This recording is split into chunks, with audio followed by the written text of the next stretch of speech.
Hey guys, it's Rage. Just want to let you know before getting into the video, I don't know what's up with my mic. There were a couple parts where it got fuzzy. I hope I can sort that out. But just want to let you know ahead of time, I already know about the issue. With that said, let's get right into the video. What is up, nerds, geeks, and gamers? It's Rage, and today on Book Talk, I'm going to be talking about the second book in the Gears of War book series, Jacinto's Remnant. Once again, just like the first book, incredible. I stayed up to read this book. Every single chapter made me want to continue reading. It was fantastic. Absolutely amazing. I'm going to give it 8 out of 10 because I can't think of anything in this book that I would change. Like seriously, it was phenomenal.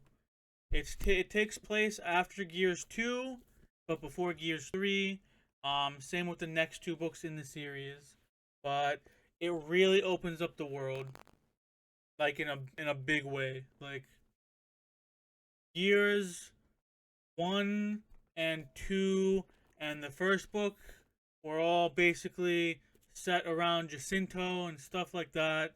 This this one, oh my god, the way it first of all,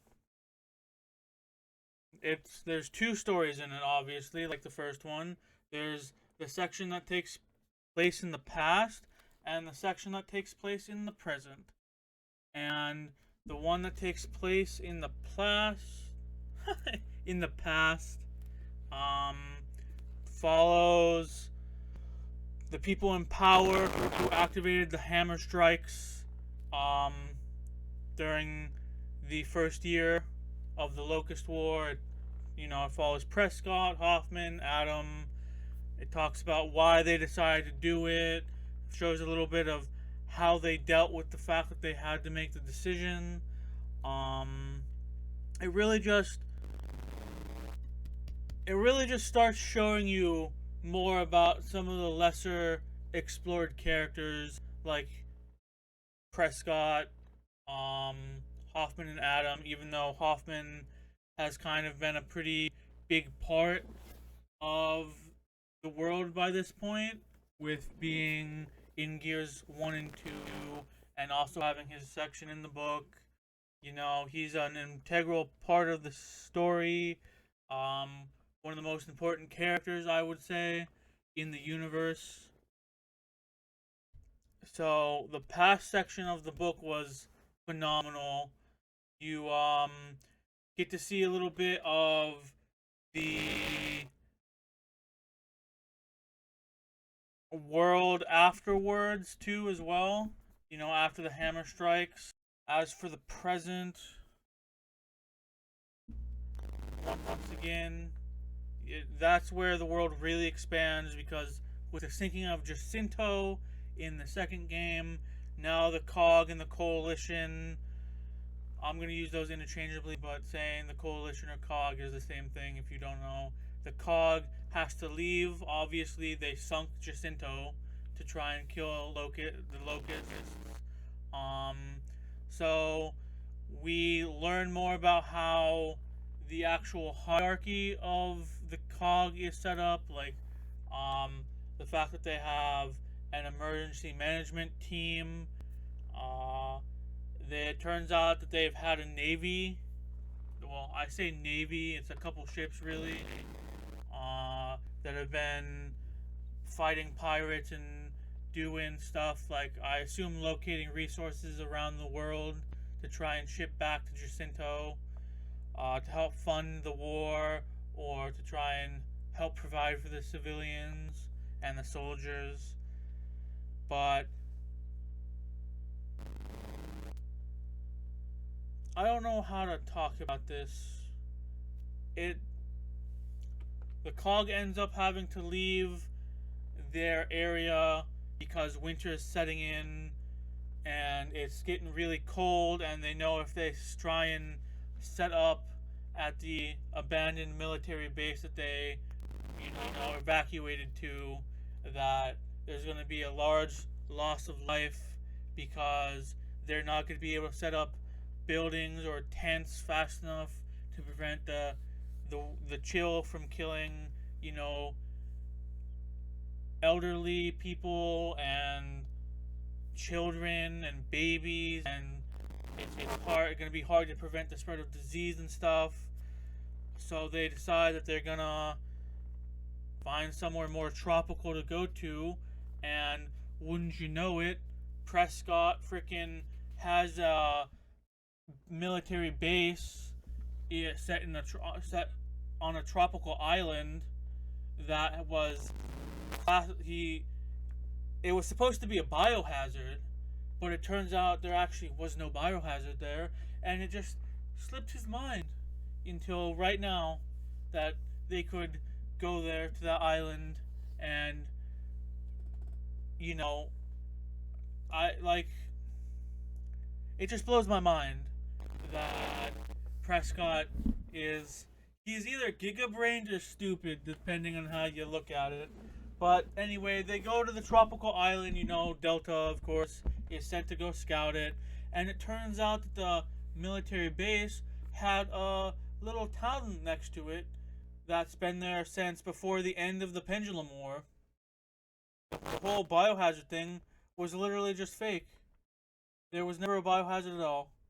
So Delta meets up with the new town, well, to the town that is new to them called Pelruin, and they talk to the head people, and it turns out not only do they still feel that they are, at least some of them, like probably more than half of the town still identify as being Cog, despite not being in communication for the last 14, 15 years, if even maybe a little bit longer than that. But there's also a little settlement of Stranded on the opposite side of the island, and they go there, and it turns out that Bernie has had a run-in with the leader of the uh, town, and she does something that causes a small scuffle, and then they leave and they get back home,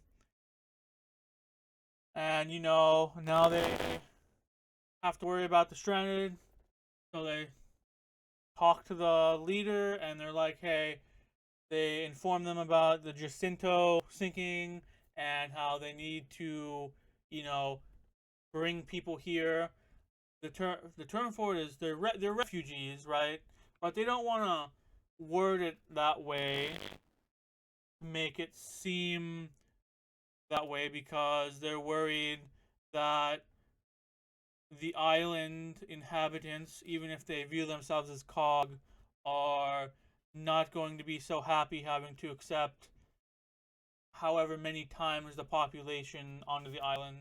I think by this point it's like only a couple thousand, maybe a couple 10,000, like that. But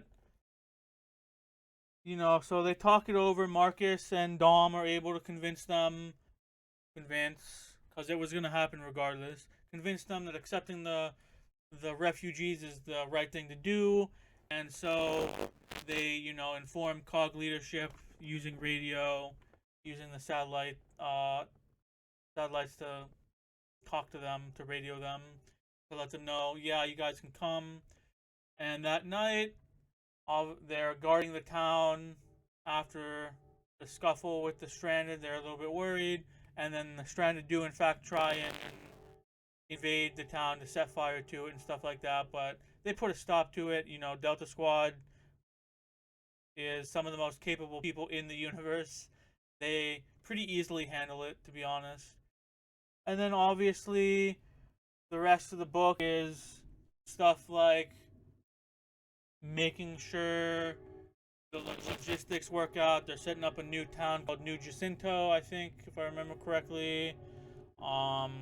They're trying to figure out how they should deal with the Stranded, making sure that the refugees and the town of Pelruin are going to be able to mix together, so that way it's not, a divided nation, a divided people, and stuff like that.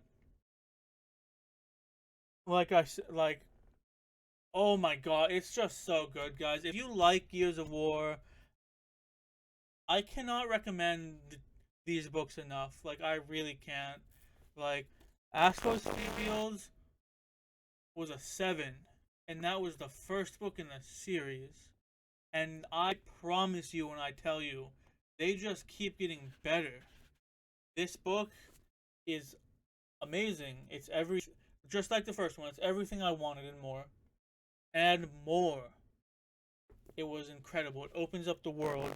You explore characters that you don't really get to see a whole lot of in the games.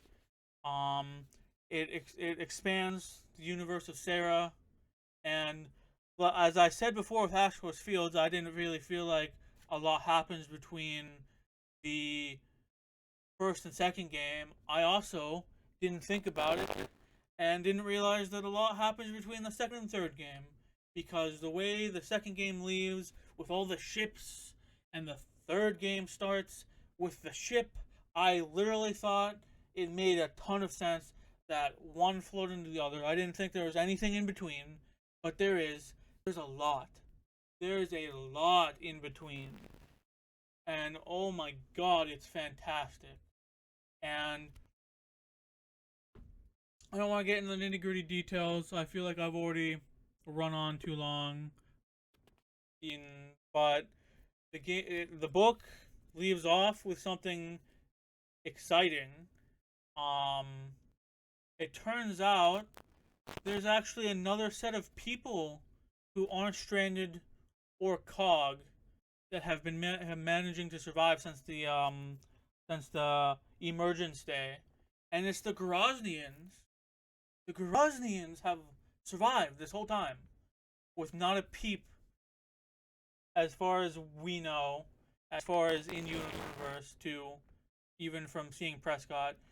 The Groznians have managed to survive, and they show up and they make a deal with the Cog, because the Groznians have had an even worse time than the Coalition have. They're down to like, I think it was like 5,000 people or something, 4,000 people. Sorry, they're down to 4,000 people.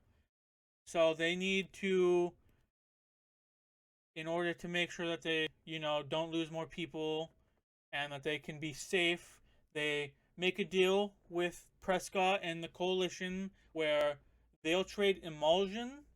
It's basically like their version of gasoline, oil. Well, it's probably closer to oil than it is gas, but their version of oil, which is emulsion, that they need to fuel their ships and run their generators, and you know, I'm sure there's probably other uses for it. It's highly flammable too. I assume they use it to make bullets and explosives and stuff like that. The Groznians have a fully functioning emulsion rig, and they're willing to trade, emulsion and access to the rig for protection. And that's kind of where it leaves off. We don't know anything else, but like it's just I'm not good at talking. It's fantastic. This book was amazing. It was a real page turner. I could not set it down. Just like the first book, no, even more than the first book. I finished this one at least a day sooner.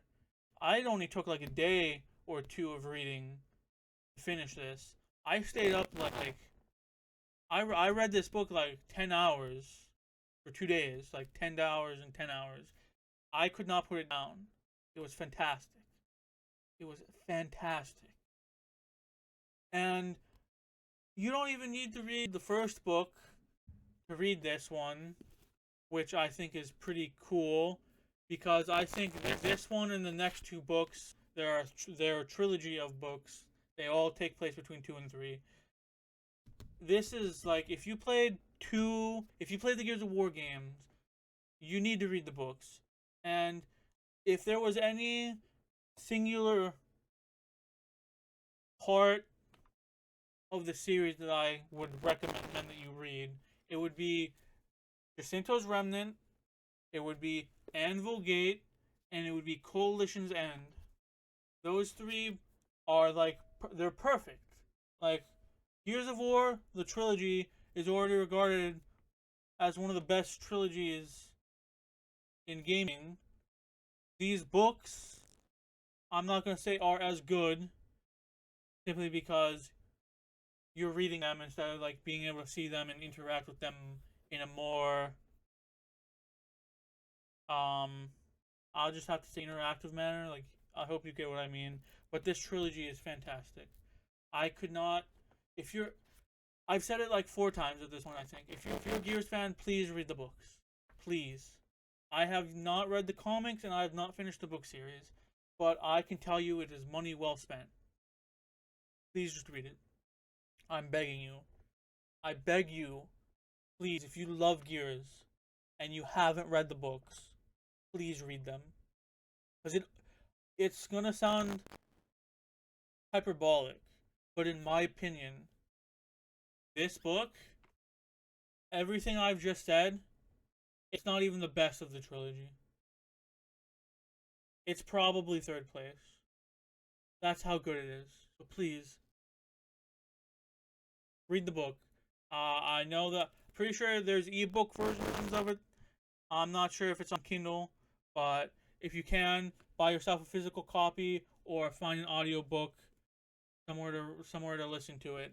Um, I can't recommend it enough. I really, really cannot recommend it enough. As a review, and the fact that it's not like a 10 out of 10, there's something I should say that I didn't like about it, right? But to be honest with you, I can't tell you what I would want them to add that would make it better. I just know that it isn't the best it could be, especially in relation to the other 2 books. It's better than Asphalt Fields, but it's not as good as the other. It's not as good as Anvil Gate. It's not as good as Coalition's End, and that means that it has to be worse. So I'm putting it at a nice 8 out of 10. Please read it.